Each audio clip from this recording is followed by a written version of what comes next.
Selling a little or a lot, Shopify helps you do your thing, however you cha-ching. Shopify is the global commerce platform that helps you sell at every stage of your business. From the launch your online shop stage to the first real life store stage, all the way to do we just hit 1 million orders stage? Shopify's there to help you grow. Whether you're selling scented soap or offering outdoor outfits, Shopify helps you sell everywhere. From their all-in-one e-commerce platform to their in-person POS system, wherever and whatever you're selling, Shopify's got you covered. Shopify helps you turn browsers into buyers with the internet's best converting checkout, 36% better on average compared to other leading commerce platforms. And sell more with less effort thanks to Shopify Magic, your AI-powered all-star. Shopify powers 10% of all e-commerce in the US, and Shopify's the global force behind Allbirds, Rothy's, and Brooklinen, and millions of other entrepreneurs of every size across 175 countries. Plus, Shopify's award-winning help is there to support your success every step of the way. Because businesses that grow with Shopify. Sign up for a $1 per month trial period at shopify.com/audioboom, all lowercase.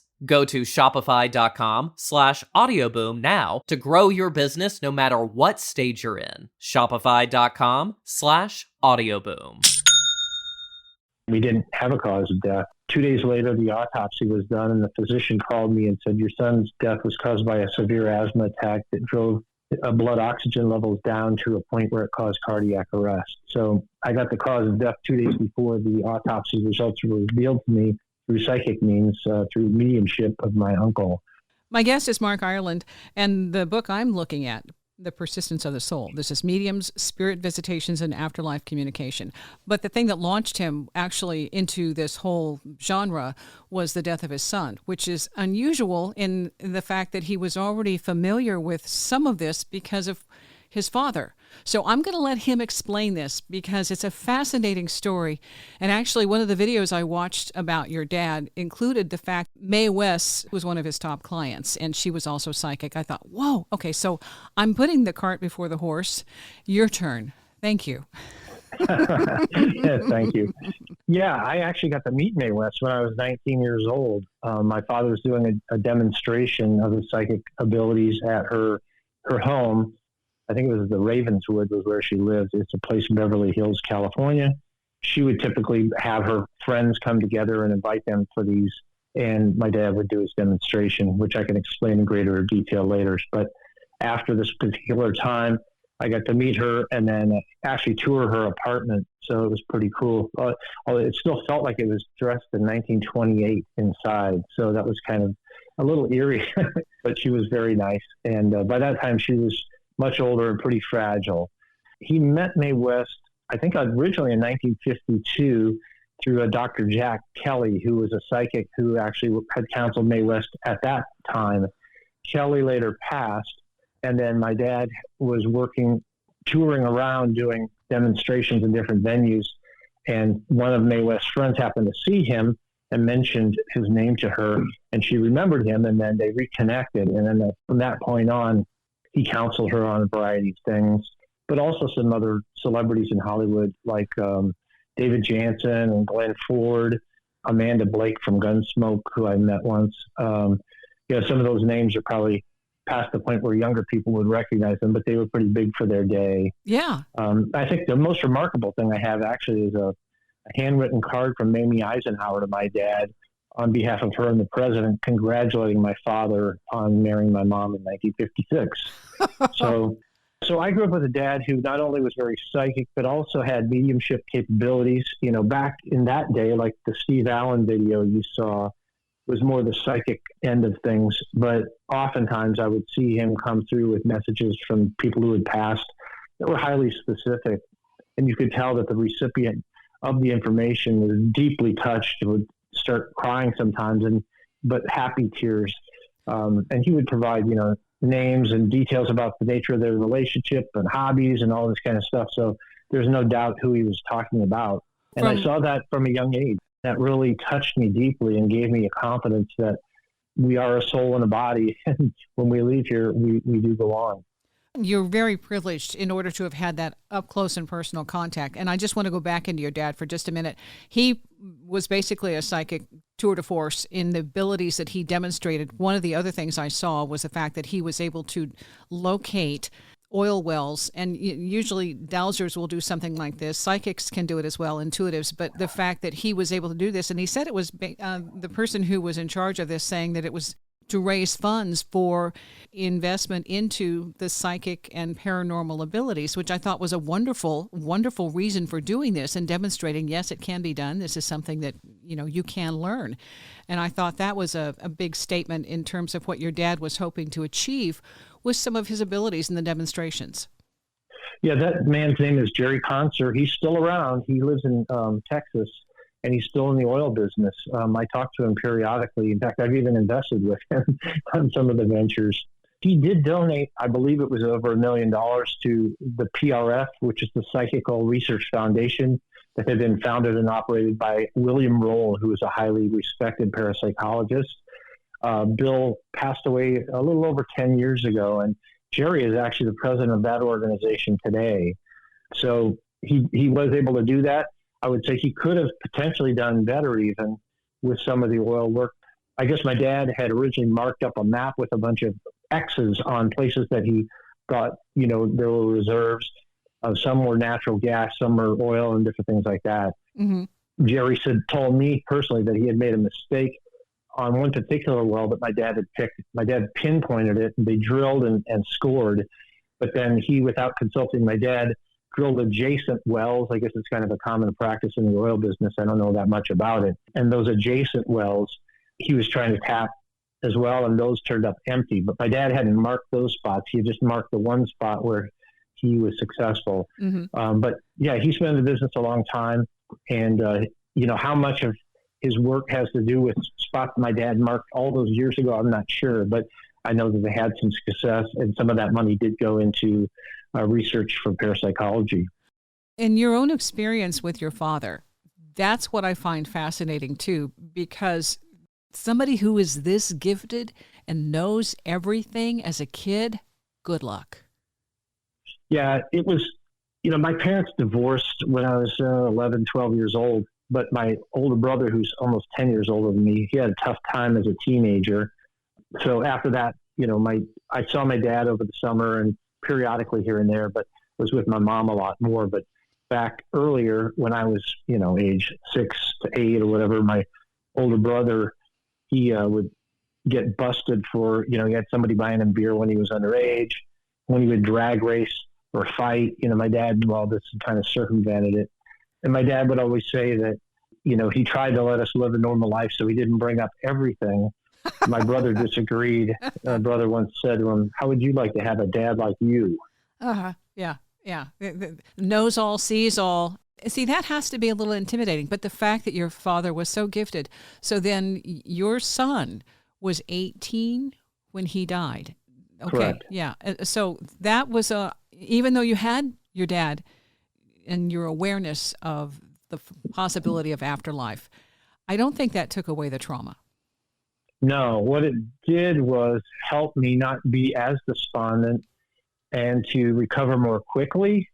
There are other facets to healing. As I've learned from being a co-founder of Helping Parents Heal, an organization that now has 26,000 members worldwide, I've learned a lot about the healing process after grieving the passing of a loved one, especially a child. But it's brutal. I mean, the first few days were just grueling, and the first few weeks were very, very tough. But my wife and I did come back around much quicker than most people, and I attribute that in part to this. And not only the knowledge from the past, but some of the experiences that started happening almost immediately. I can give you an example if you'd like. Yeah. So my dad had actually been gone. He passed 12 years prior to Brandon. But I had an uncle who was still around who had similar abilities to my dad. And his name was Robert. So I talked to him the day of the passing, and he asked if he could do anything for me. I just said, well, if you can get any kind of message, I'd really appreciate it. Now, when Brandon had passed, he was climbing the McDowell Mountains in Scottsdale, Arizona, behind our home at the time. And we didn't really know the cause of death. We were not told anything. His buddy tried to revive him. He had just passed out on the mountain and was not revived. His buddy did CPR on him for 45 minutes unsuccessfully, which was probably pretty tough on him, a fine young man. But he had just told us that Brandon had felt numbness in his arms, and he felt like his chest was beating rapidly, but he didn't know it was wrong. Anyhow, fast forward to my uncle. I said to my uncle, if you can share anything, I'd really appreciate it. 3 days later, my uncle and I connected by cell phone when I was in the mortuary making arrangements for things. And he said, "Hey, Mark, I've been wanting to talk to you." He says, "Last night I tried to meditate, but I couldn't get anything. I just could not connect. But this morning I got up and I was doing my morning meditation. Your dad came to me. He wanted you to know that he was there when Brandon passed. And Brandon was a little confused at first, but your dad helped him adjust and understand what was happening. He said, Brandon wanted you to know you're the best parents he ever could have had, which is the warm, fuzzy thing we like to hear. But then he gave me the evidence. He said, your dad said Brandon's death was caused by a lack of oxygen in his bloodstream that caused his heart to fail. Again, we didn't have a cause of death. 2 days later, the autopsy was done, and the physician called me and said, your son's death was caused by a severe asthma attack that drove blood oxygen levels down to a point where it caused cardiac arrest. So I got the cause of death 2 days before the autopsy results were revealed to me through psychic means, through mediumship of my uncle. And that was really the first in a series of things that I encountered that seemed to, there were a variety of things, from synchronistic events to evidence of a variety of means coming forth to really push me in this new direction and shift me from just focusing on my career and day job and all that kind of stuff that I've been really leaning on, and back into my dad's field. Well, you actually had a premonition. I mean, that heavy feeling of something was wrong when he was going on the hike, and you know that is also real. True. Yeah, I guess that was probably one of the first things to really reveal itself. I was sitting at a computer and I felt this presence kind of, it's hard to explain because it's kind of surreal, but I felt strong premonition that he shouldn't go. It could take him. Now, maybe it was going to happen anyhow, and I couldn't stop it. And because sometimes premonitions and things are like that. You can't really alter the future, but it may be set to warn you or let you know there's a greater purpose at hand that you can't see at the time, so you're better prepared. But I did try to talk him out of going, and just before he left, I said, Brandon, please don't go. And that particular day was real windy, so I don't know why I was worried about the wind, but I just said, it's too windy to go. I just thought maybe climbing on a windy day would be bad. And his last words to me were, we're going, Dad. And he was 18, it was kind of like, stop, you're worrying. But you're right. I had that premonition prior to him going, and it turned out to be correct. Well, I agree that just because you have a premonition doesn't mean there's anything you can do to avoid it. But that preparation, that yeah, right, okay, it's coming. And maybe in hindsight, too, at least then you knew that you had some connection in a way that lets you know that something was going to happen, and maybe there's some purpose behind that, whether it was preparatory or just to realize there's a bigger plan at work that you don't fully understand. And while this incident takes place and you don't want it to take place, and it's a horrible, excruciating thing, if there is a larger picture to things, and this is part of that picture, maybe you can reflect on that and just feel like it wasn't for naught.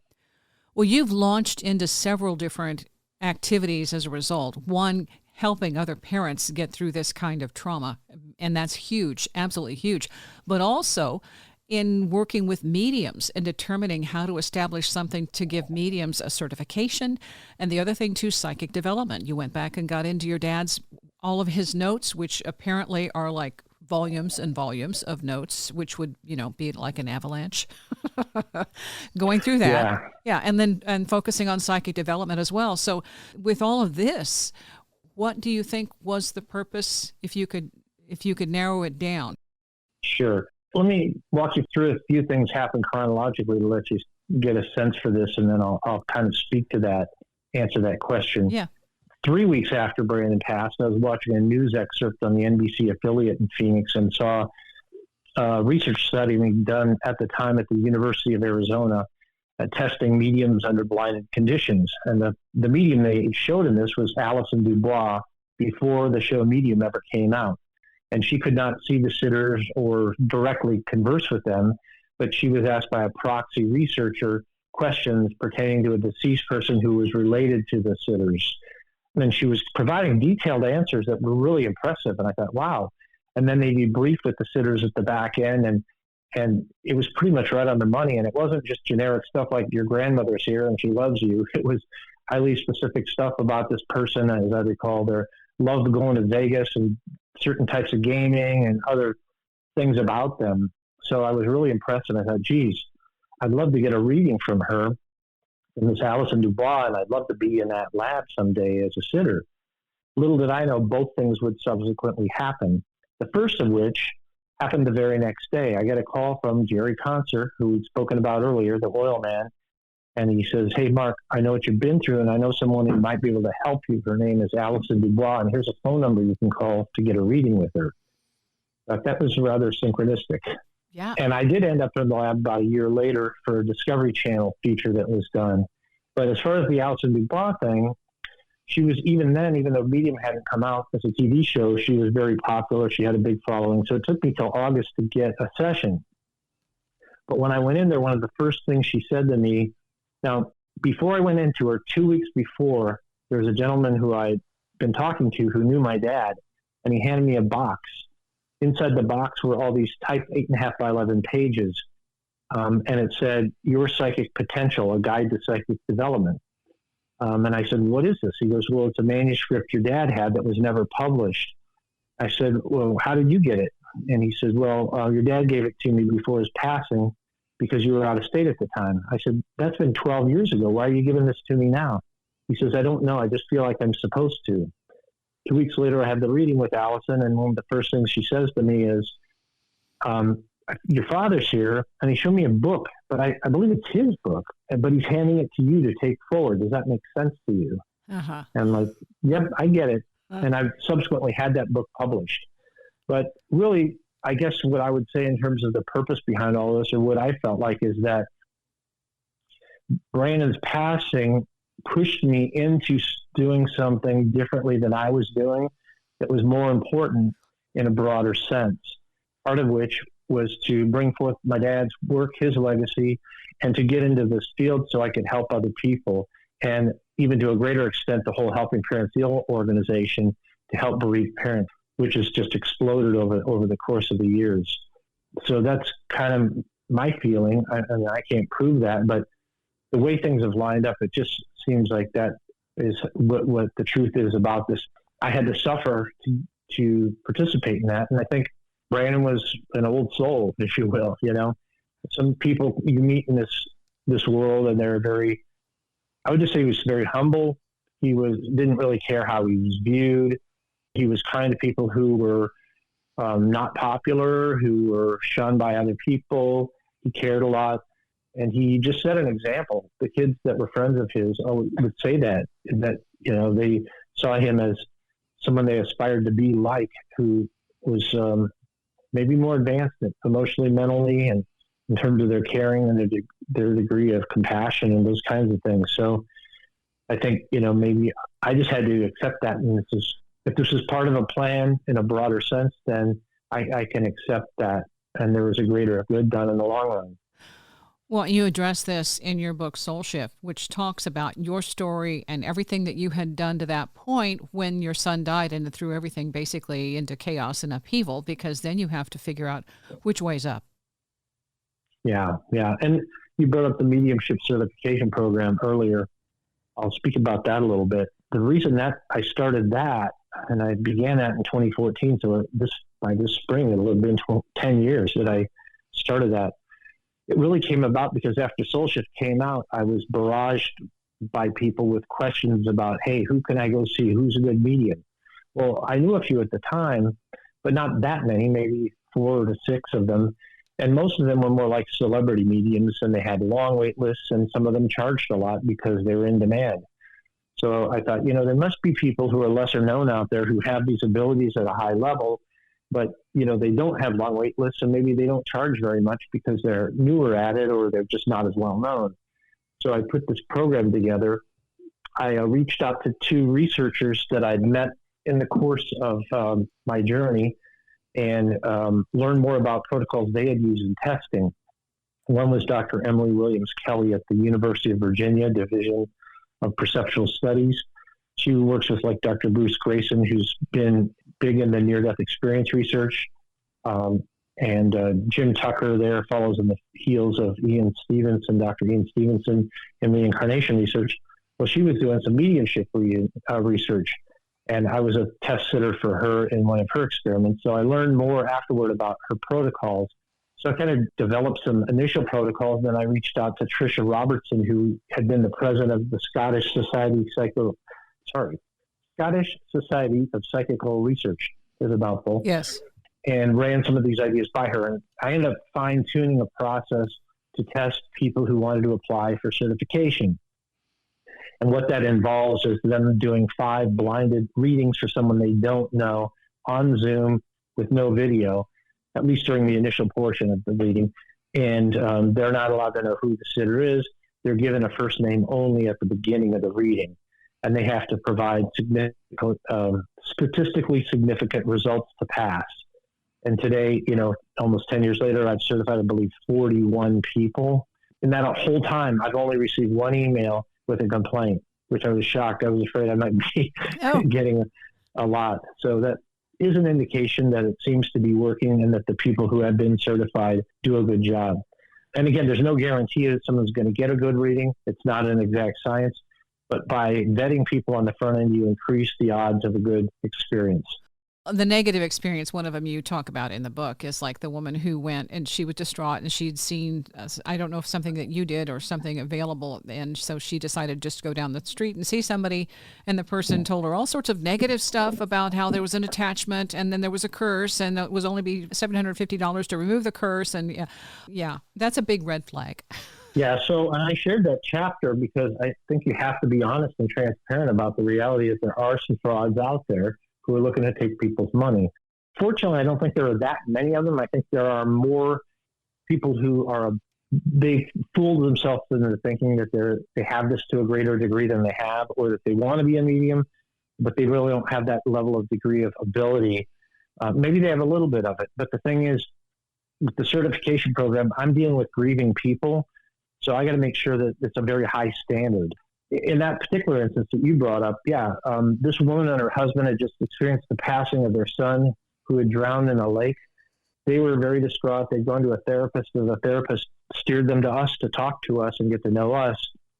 And we did mention, that we had some mediumship readings that were very helpful.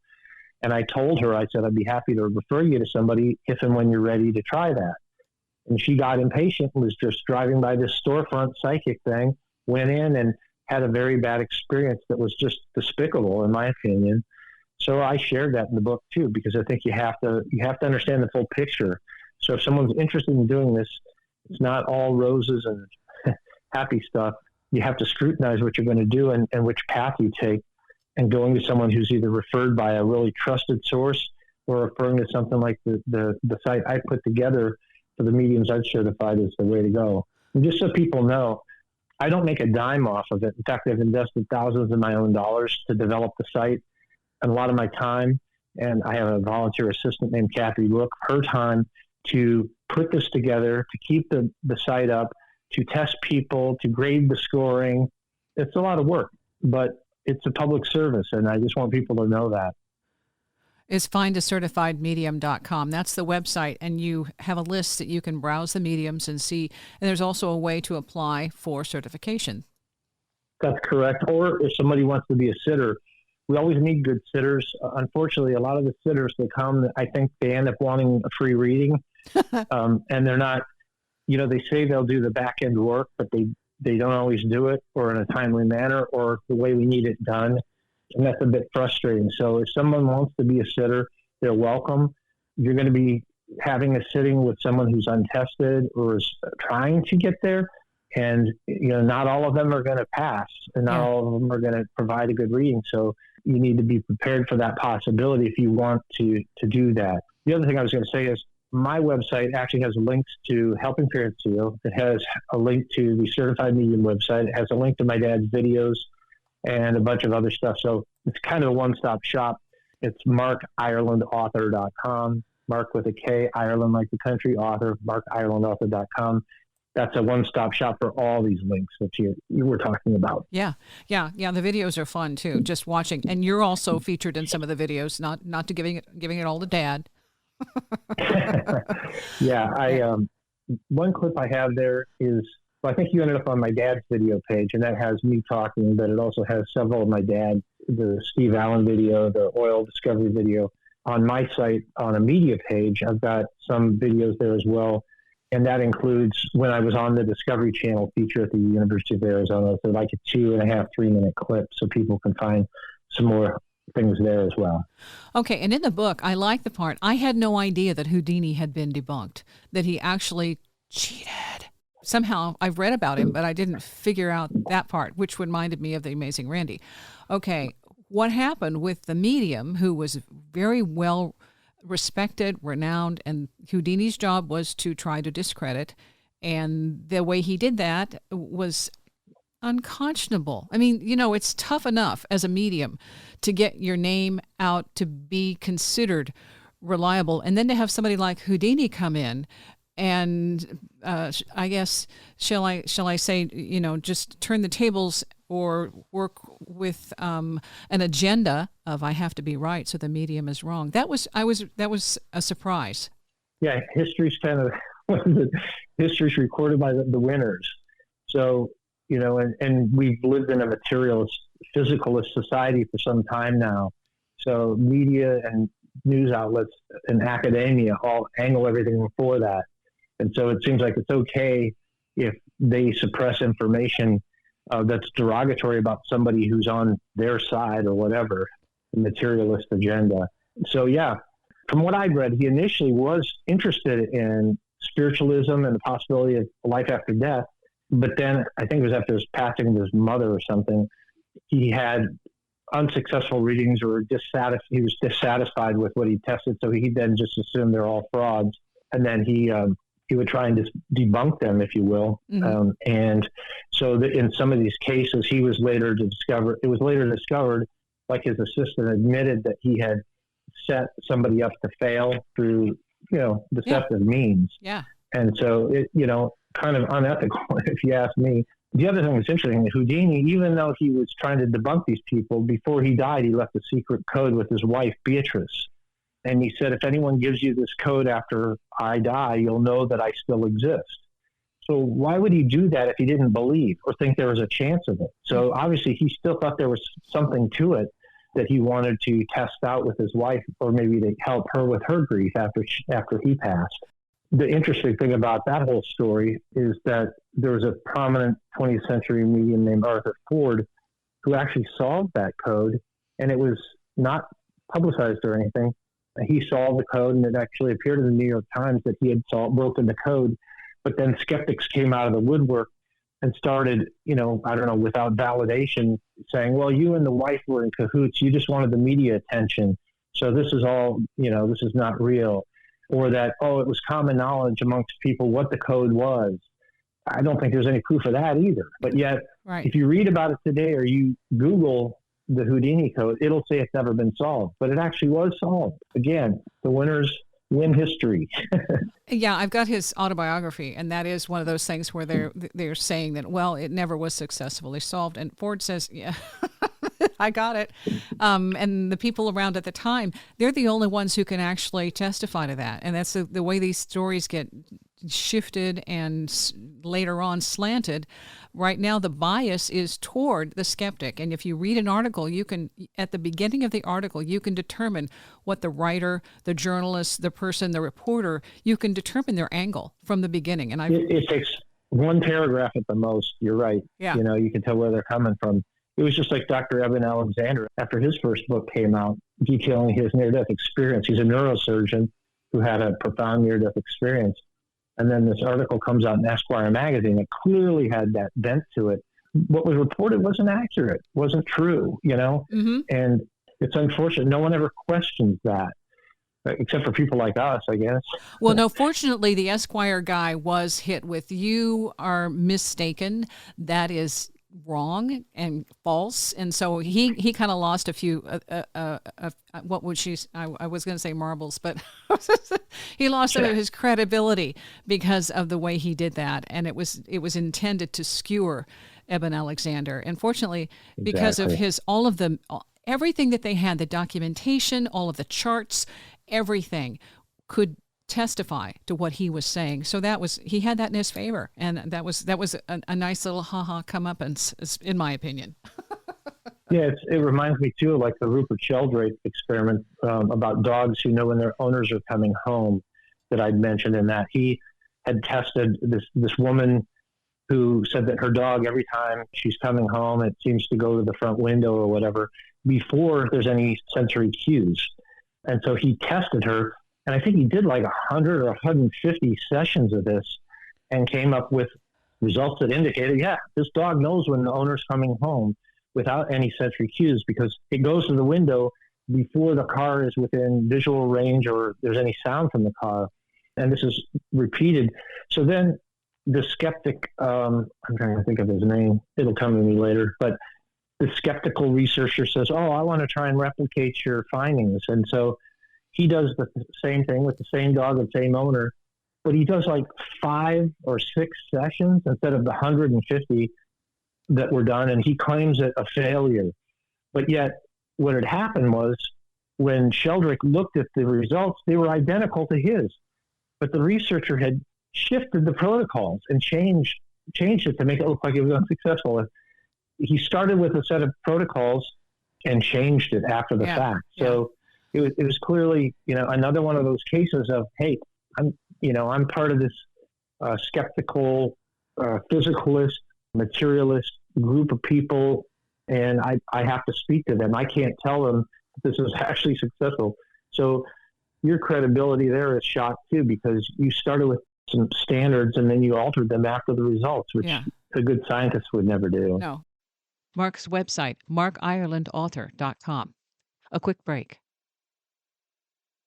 Selling a little or a lot, Shopify helps you do your thing, however you cha-ching. Shopify is the global commerce platform that helps you sell at every stage of your business. From the launch your online shop stage to the first real-life store stage, all the way to did we just hit 1 million orders stage? Shopify's there to help you grow. Whether you're selling scented soap or offering outdoor outfits, Shopify helps you sell everywhere. From their all-in-one e-commerce platform to their in-person POS system, wherever and whatever you're selling, Shopify's got you covered. Shopify helps you turn browsers into buyers with the internet's best converting checkout, 36% better on average compared to other leading commerce platforms. And sell more with less effort thanks to Shopify Magic, your AI-powered all-star. Shopify powers 10% of all e-commerce in the US, and Shopify's the global force behind Allbirds, Rothy's, and Brooklinen, and millions of other entrepreneurs of every size across 175 countries. Plus, Shopify's award-winning help is there to support your success every step of the way. Because businesses that grow with Shopify. Sign up for a $1 per month trial period at shopify.com/audioboom, all lowercase.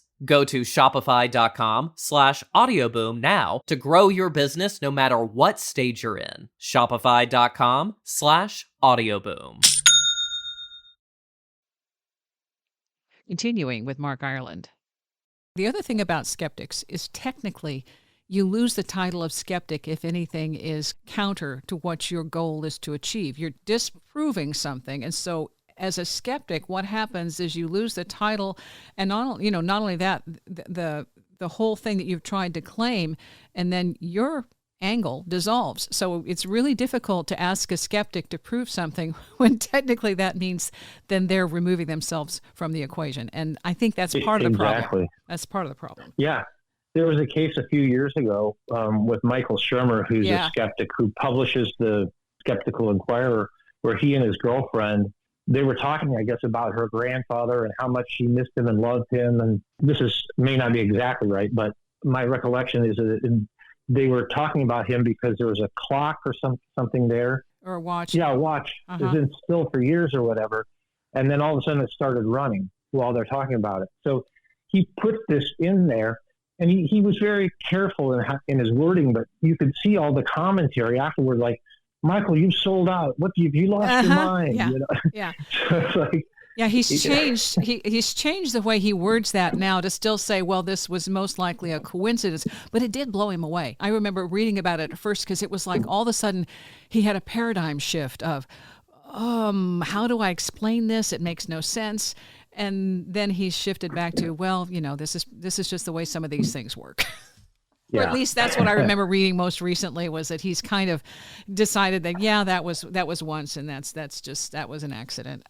The other thing, he probably couldn't keep publishing that magazine. That's right. I mean, that's the whole point. Ingo Swann, I love the way he addresses this, because he said once, having participated in multiple research projects, he said when a skeptic came in, it changed the results, because technically a skeptic is going, it can't happen, it won't happen, it doesn't happen. And for that to mirror their reality, they have to be basically a brick wall. And Ingo's not saying this is my word, but if you want to do an experiment, don't invite the skeptic. I think that there's a lot behind that. And I found it with the mediumship readings too. I've had some people come in as test sitters for my tests readings. Some were really hardcore, very closed off, and a lot of their sessions didn't go well. And I've had other people who were open-minded, but not giving it away, and the mediums did much better with them. Yeah. I had some test sitters who were like way too giving and just wanted everything to be right, so I had to stop using them because they weren't giving me the result I needed. Yeah. You need somebody in the middle who's open, but yet not giving it all away. Yeah, not but here, I'll help you. Doubt. Let me help you. Okay, you're almost there. Yeah, that was close. No. The thing about a medium, for them to be right, they can't know. You have to withhold and let the medium tell you, instead of saying, yeah, you're right. No, just wait. Let the medium, when I have had some sessions, and I'm not a professional, this is something that I do occasionally, but I don't want to know anything, because then it will make me second guess. The minute you second guess, you're not a medium. You're not doing it. You're logic, and that's where it goes off track. I've watched some mediums too try to make excuses. Well, I had this, but I didn't say it. Well, then you didn't have it. You have to go all out, full throttle, and say, this is what I have, before you lose it. Yeah, you have to be confident. And so if somebody is told something beforehand, then their analytical mind is engaged. Yeah. Whereas it's not an analytical process. It is I think Alison Dubois says, I'm a secretary. I receive information, I pass it on. I've heard Deborah Martin say, I'm a vessel. Someone else in Scotland, Albert Best, I think, who mentored Gordon Smith, who's one of the top mediums in the world, he was a postman. And I think he said, I just deliver the message, I'm a postman. You have to trust. I remember one time there was a session where I got a name, and I didn't really feel comfortable with names at that point. I'm like, no, I don't want to do the name. But I gave the name. I kept repeating this name, and I did it 3 times. The first time I said, does this name mean anything to you? And she's, no. And there's a crowd. Okay, there's about 20 or 30 people, which for me was a crowd. And they're all watching, and I'm, okay, go away. Second time, does this name, are you sure? Have you had any contact or know someone? No. So I'm continuing and saying other things. And then the third time, I'm being told, say this name. So, and I know this, I'm going down with a ship. So I say the name again. Are you sure this name has no meaning? She was so mad. That is not the name we use. That's the name her family called her, and we never used that name. And I'm like, oh. And I was so relieved. But at the same, and then from the spirit side, I got this wonderful pink energy. I could feel it overwhelming. Just, it permeates you, and it's like it was a thank you and a grace. And then she was okay to receive the rest of the information. But boy, I tell you, as somebody who was really not confident and knowing I had to go forward, this is what mediums go through. So when you are trying to, in your role as certifying mediums and having a sitter, it's wonderful to have that kind of opportunity, to have somebody who is volunteering to be a sitter to help a medium improve. And I don't think we have enough of that here. We have it in the UK, but in the US, that is really missing. So I think it's excellent that you offer that. Yeah, thank you. Yeah, I did see a need for it. I saw that there were some other folks who have lists of mediums they recommend, but most of them are just by testimonial or by some other process, not as stringent as what I do. And what you just described, if the people not acknowledging that you had the correct name, it's like I think some people come into a medium reading with the wrong kind of expectations. They think they want exactly what they want, and they don't realize it doesn't work the way that they think it will all the time. It's going to be more like you're going to get what you get, and the medium can't really control that. And there's a thing called psychic amnesia too, where I think back to the first Helping Parents Heal conference, we had John Holland, who's a friend of mine. He's a really good East Coast medium out in New England. And he started talking to this woman, and he says, I see like medical gear. I see like a white coat, someone in the medical field. And she's like, no. And he's going on and on about this, hospitals. And he says, well, what do you do for a living? She goes, I'm a doctor. And everybody just busted up laughing. They couldn't believe it. Hey, it's like, I wasn't even thinking about that. That wasn't it. Yeah. It was too close. It was too close to home. Or where people want something, their mind is so set on what they want, they can't even hear it. It's like, yeah. And that's it. But to know that those things are a factor as you're a medium, and because I tell you what, going back there the third time, it was being like, it was awful. It was excruciating because the medium, you're thinking, I've got this wrong, and I'm being told to do this again, and thinking all the people here are judging me. I can't harm this person because they've lost someone. And there's all that stuff that goes through from that side, in addition to the other side where she was traumatized, and that was something that reminded her of a sore spot with that couple. And so it just, those kinds of things. The name was Penelope. It's a name I never use, a name I don't know anybody. I haven't met anybody since with that name. And well, that's a striking hit because that's not a very usual. That's a very uncommon name. Yeah. Especially today. I couldn't have fished better for that. No. It's like, did you? Yeah. So I thought, whoa, I'm way off. But those kinds of things are important to know.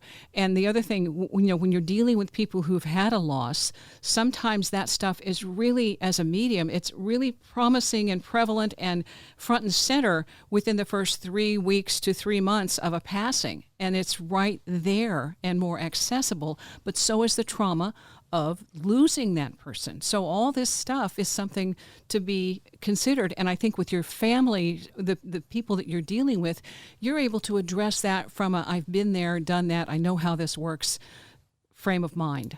Yes. One of the most healing things that our organization does is every other year we're hosting a conference, and then we bring in a lot of top people. Like we're going to have Anita Morjani, near-death experiencer, Dr. Mary, my mind slipped. I can't think of her last name. She was a doctor who had a near-death experience. We've got Gordon Smith coming from the UK as a medium. James Van Prague is going to be there. Suzanne Giesman. So we have a lot of top people. But even more important than that is the people that come get together. They meet other people who have been through the same thing, and they can build new relationships that are very helpful in their healing process. It's going to be in August of 24. We expect to draw 1,000 people. That's the capacity of the facility. And in the first 2 days, when we opened it up just earlier this week, we had 750 people already register within the first 2 days. So I think back to the last time, the people at the hotel were all worried, like, oh, this is going to be a real downer. We got all these bereaved parents here. At the end, they were like, you're the best group we've ever had. They couldn't believe how uplifted everyone was and how happy people were. And it was a combination of things. One was, again, that mingling and people meeting new friends that could be supportive to one another. It was seeing these presentations, the gallery readings, and other things that gave them more hope. And the third thing was, quite frankly, our organization on the whole is probably made up of 90% women because the men are more closed off and won't engage. At the conference, the women brought their husbands and partners with them, and these men were exposed to all of this. And it really had a big effect and a major change in terms of the men, too. So it's interesting how that can affect the healing process, all of those factors. We have an offshoot of Helping Parents Heal called Helping Fathers Heal. It got off to a really slow start. We could barely get like 6 to 8 guys on these Zoom calls, but now it's finally rolling. And I think part of that might be because of the conference, and the after effect. But Now it's highly attended. It has hundreds of members, which compared to the overall membership of the organization of 26,000 isn't that substantial, but it is progress. Oh, that's huge. Sure. That's huge. Yeah. Okay, so where is this event and when? It's in Phoenix, Arizona in August. Go to my website, you'll find the Helping Parents Sale link, and you'll find a link at the top of their page for the conference details. But it's the latter part of August. You know, it's hot there, but the reason we did that is because we've got a facility that is big enough to accommodate everyone. The cost is low, but it's a very nice venue. It's a Sheraton facility, and we wanted to keep the cost down so people could be able to attend. I think the room rate, if there's any, there won't be many left, but anyone who wants to do this better book quickly. The rooms are like $129 a night plus tax, which is phenomenal for probably a 4-star resort. It's all enclosed indoors, so even if it's hot outside, you can get anywhere you need inside. You know, being a native Arizonan, I know what the summers are like. But It's a beautiful facility, and you know, I think if someone's really in a dark place, it's a very healing event. Again, that's on your webpage, and you can find all these links. It's actually at the top on that page with your the links, markirelandauthor.com. So yeah, Mark with a K, Ireland like the country, and author, markirelandauthor.com. Find links to everything that we talked about. The other thing about your book is there's a little key in there, a little kind of a test for people who think they might know a thing or two that involves unlocking a lock. And you're looking for 6 letters. And so far, nobody's cracked the code. That's right. So when I talked to Dr. Emily Williams-Kelly earlier, trying to set up my protocols, I shared with her the chapter on the experiment that I did with my sister who had passed about the secret code. And she said that Dr. Ian Stevenson, before he died, he did something similar. But what he did was he left some combination locks that correlate to a decoding page, I guess, so that someone needs to furnish a word. Once they have the word, they have this decoding device that will convert each letter into a number. And if somebody gets the correct word, it will unlock the lock. Interestingly, I saw a medium friend of mine just about a month ago who gave me her thought on that. And I need to get back to the UVA to see if they can try that word and see if it works. That's what that one's all about. It's kind of an intriguing approach to kind of a similar experiment. Yeah. I liked it because I thought, well, I'm going to come up with my own word because that way I can, create something out of this. And so I thought, well, I'll just come up with rumble. And I thought, whoa, that's 6 letters. And I decided, well, I need to make this important. So it wasn't even about solving your code. It was about coming up with something that meant something that was an acronym that I could use. And so I was getting the words from that. And what could I get? Well, I've got medium, I've got belief, I've got live, and I've got eternal. And I've got, wow, I could work with this. I couldn't figure out what to do with RU, except are you a medium? Huh. So that was, what? Maybe I'll reach out to them again and toss out rumble and the other word that the other person gave me to see if those have any, if they're correct. It's interesting to me why Spirit hasn't given us that yet, but maybe we'll get it in time. And I don't think they try it all the time. I think it's just periodically someone will randomly give them that. And a lot of people don't even know about the experiment that Ian Stevenson left behind. So then again, they have a limited staff. And for them to even try and decode these and try their locks, because there's not just one lock, there's several locks. There's Ian Stevenson's and other people who have passed. They left locks too. For them to do that, I think they're pretty busy. So I thought it was fantastic. I thought, oh, here's a contest. Here's a game. This is fun. And you don't, like I said, you don't have to have the right one. I thought, well, that was the first word that came to mind. And I don't know that, it was like, I can use this word for me. And I can figure out how this works. So it was just that prompt that said, make it your own, make it. And then if they come up with some kind of a contest to get more awareness, to get more people to try, and you may get a winner that way, because right now, like it's very obscure. I don't know how many people would even have figured that out. But when you included it in your book, I thought, well, here's a chance to launch this and get more people interested. For one thing, in developing psychic ability. Tuning in, tapping in, and expanding your awareness with little games like that actually have value because it's attached to somebody else who could be a mentor from the other side and take it forward. Yeah, not everyone has to be a medium, but I mean, just in our everyday life, if you can follow your gut, as you might say, your intuitive side can help give you the right direction just in decisions you make day to day. I think I lean on that a lot, just in terms of deciding what to do and how to do it, and follow that more than just trying to use the analytical side, the left brain approach to figure everything out. It can work and help you. And if you happen to have more of the ability and you feel like you can connect with spirit and you want to do that, that's fine too. I think you just want to develop in the proper way with the right motivation, and it's to be of service is the right motivation. Hey, you said it's been about 20 years since your son passed. What has the relationship been like since then, and how did that evolve? Well, I think since then, the first couple of years I had all these different medium readings and things. Part of it was more kind of a research thing, and a lot of that went into the first book, Soul Shift.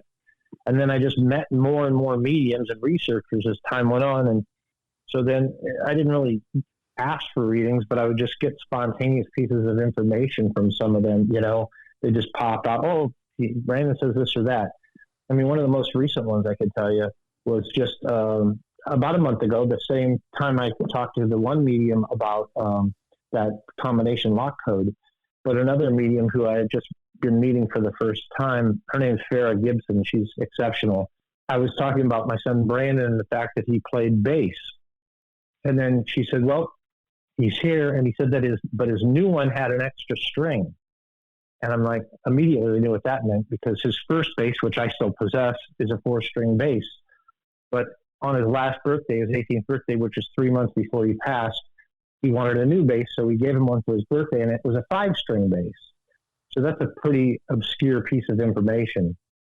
And then she said, and there's a guitar that had all the strings off. Well, did you take all the strings off a guitar or something? 2 days earlier, I'd been in Prescott, Arizona, visiting another friend, and she and I had done a hike, and then afterward, we were walking around downtown, and she took me into a music store. I didn't know why we were going in there, but she said, oh, do you guys restring guitars? He says, oh, yeah, just make an appointment. I'm like, you don't need to use them for that. We'll get some strings and I'll put them on for you. So we go back to her place, and I took all the strings off her guitar and we strung it. That's a piece of information no one knew. I get those kinds of things from the people that I know. And also I feel like I do compose music myself. I play guitar, compose songs and record them. And I feel like I get some guidance there. I have a couple more spiritually oriented songs. In fact, there's a link on my site to that too, but there's a song called What You Can't See that deals with that. And I felt like that was just inspired by him. And I do periodically think of him, and I'll just kind of feel this rush flow through me, kind of like an energy from head to toe.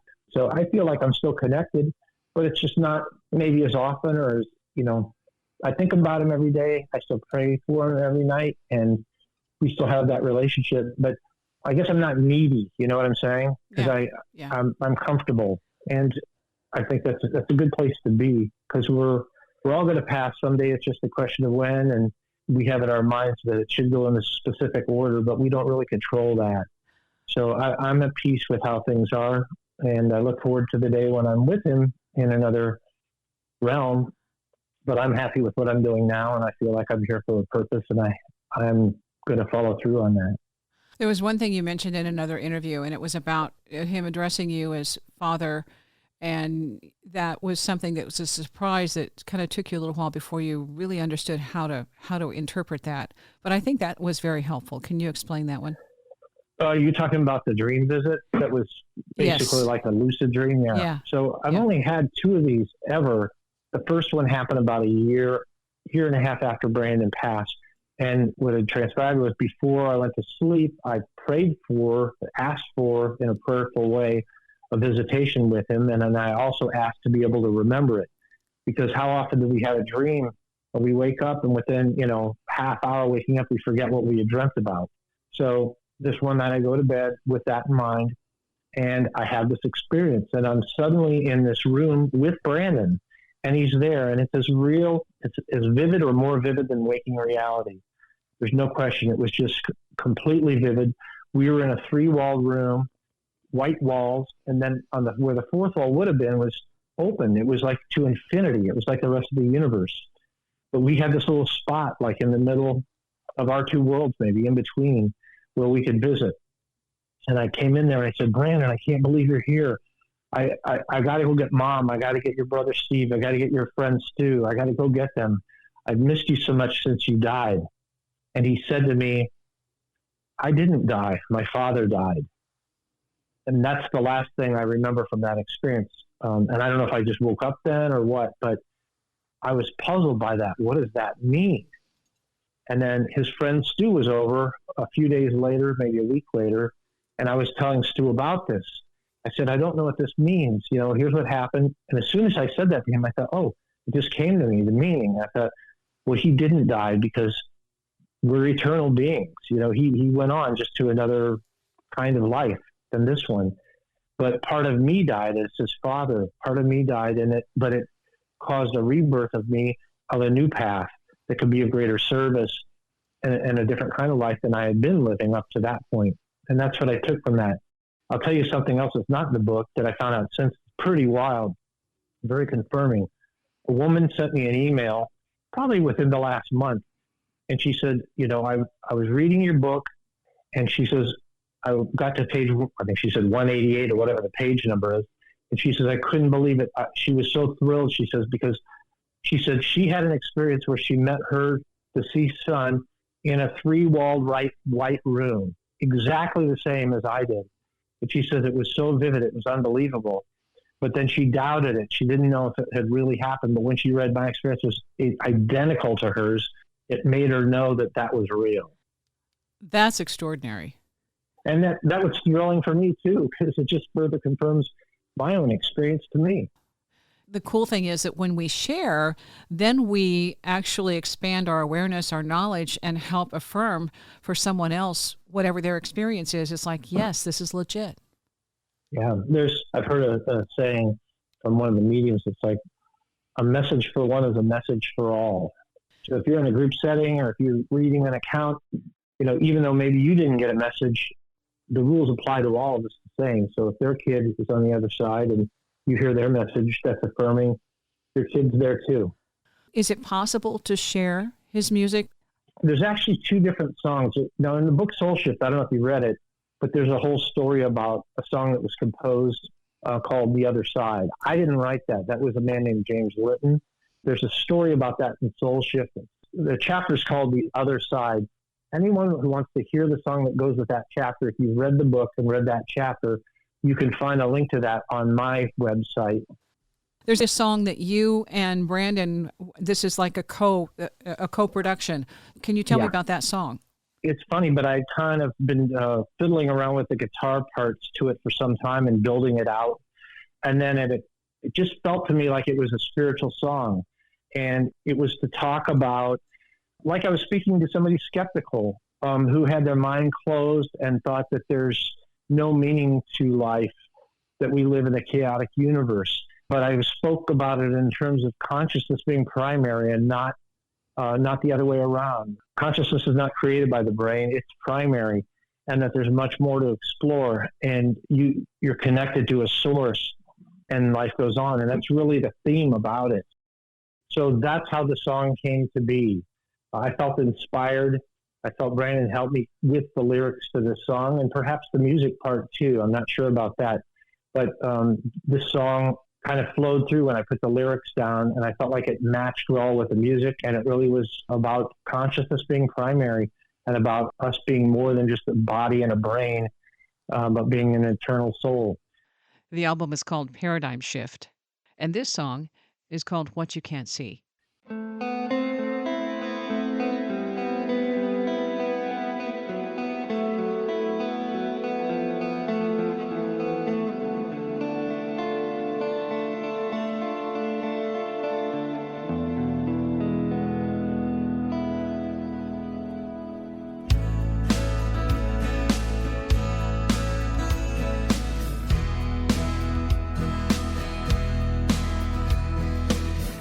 So you just believe in the things you can touch and see.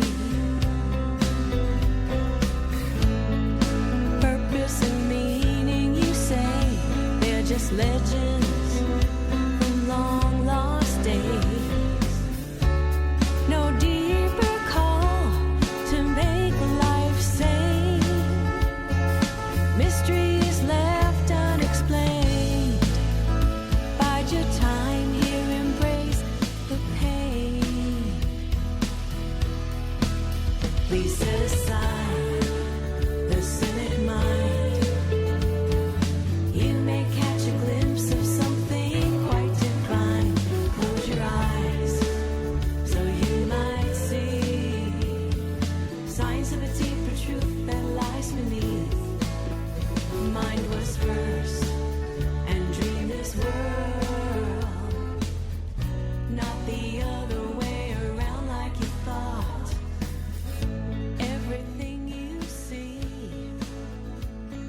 is but a small slice of reality. Your senses can't foresee all that is or all that will ever be. You're part of this mind. I sent the song to Evan Alexander, the neurosurgeon I mentioned to you earlier. I texted him a link to the song, and he loved it. He said, I absolutely love the lyrics. It turned out to be in direct correlation with his own views after him having that near-death experience. We're going to put a link in the description for the show, so anyone who listens to this is going to hear the snippet. Your books, The Persistence of the Soul, that's the new one, The Mediums, Spirit Visitations, and Afterlife Communication. So it's a little bit of everything and going into the research behind it and working with mediums, also developing psychic abilities. Your Psychic Potential, this is the one that is your father's book, Your Psychic Potential, A Guide to Psychic Development, Richard Ireland. That's also a link on your site. And then Soul Shift, the book that talks about your son and you and going through the initial phases of losing Brandon and then the evolution of that and working through the grief and coming to a place now where you're helping thousands of parents and you're also helping mediums. You're just doing a whole lot that really, I think, adds to our whole awareness of what it's like beyond the physical, that we also have these other engagements and other connections that we really, really are eager to develop in some ways. And this, I think, is a springboard to that. Thank you for having me on today to talk about all this stuff. I feel like I have a pretty fulfilling life now, and I enjoy it, and I enjoy being of service to others in the best way I can be. Thank you. The website, markirelandauthor.com. Links and lyrics are in the description for the show. This world's facade can fool us all. Senses filter out the grander view. But for love, this life is just a dream.